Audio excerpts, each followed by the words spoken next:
അതായത് പലരോടും നമുക്ക് വെറുപ്പ് തോന്നും.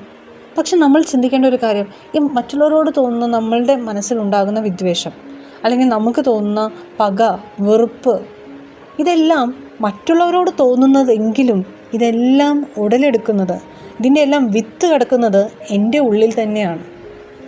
മറ്റേ വ്യക്തി വെറും ഒരു പ്രതിധ്വനി അല്ലെങ്കിൽ ഒരു റിഫ്ലക്ഷൻ മാത്രമാണ്.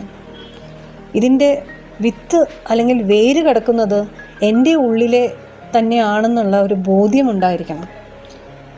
കാരണം എൻ്റെ ഉള്ളിലെ ദേഷ്യമാണ് ഞാൻ മറ്റുള്ളവരിൽ കാണുന്നത്. എൻ്റെ ഉള്ളിൽ സ്നേഹം എന്നൊരു വിത്ത് മാത്രമേ ഉള്ളൂ എങ്കിൽ മറ്റുള്ളവർ എന്ത് ചെയ്താലും എനിക്ക് സ്നേഹം മാത്രമേ കാണാൻ സാധിക്കുകയുള്ളൂ. എനിക്ക് ഒരിക്കലും അവരുടെ കണ്ണിലെ വെറുപ്പോ വിദ്വേഷമോ പകയോ എനിക്ക് കാണാൻ സാധിക്കില്ല. കാരണം എൻ്റെ ഉള്ളിൽ കിടക്കുന്നത് സ്നേഹമെന്ന വിത്ത് മാത്രമാണ്. ഇത് ശരിക്ക് നമ്മളുടെ പണ്ടത്തെ സ്പിരിച്വൽ ടീച്ചേഴ്സൊക്കെ പഠിപ്പിച്ചു തന്നിട്ടുള്ള വലിയ പാഠമാണത്. കാരണം അവർ ഇത് പഠിക്കാൻ വേണ്ടി തന്നെയാണ് അവർ വളരെ ഏകാന്ത ജീവിതം നയിക്കുന്നത്. കാരണം നമ്മൾ മറ്റുള്ളവരിലേക്ക് അടുക്കും തോറും നമ്മളുടെ ഉള്ളിൽ സ്നേഹമെന്ന വിത്ത് മെല്ലെ മെല്ലെ മാറി അവിടെ പലതരം വിളകൾ മാത്രമല്ല കളകളും വളരുവാൻ തുടങ്ങും.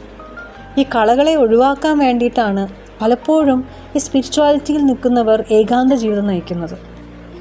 പക്ഷേ ഓർക്കേണ്ട ഒരു കാര്യം, ഇന്നത്തെ കാലത്ത് സ്പിരിച്വാലിറ്റി പ്രാക്ടീസ് ചെയ്യുന്നത് ഒരു സമൂഹത്തിലാണെന്ന് ഞാൻ കഴിഞ്ഞ എപ്പിസോഡിൽ പറഞ്ഞു. അങ്ങനെ ആയിരിക്കണം.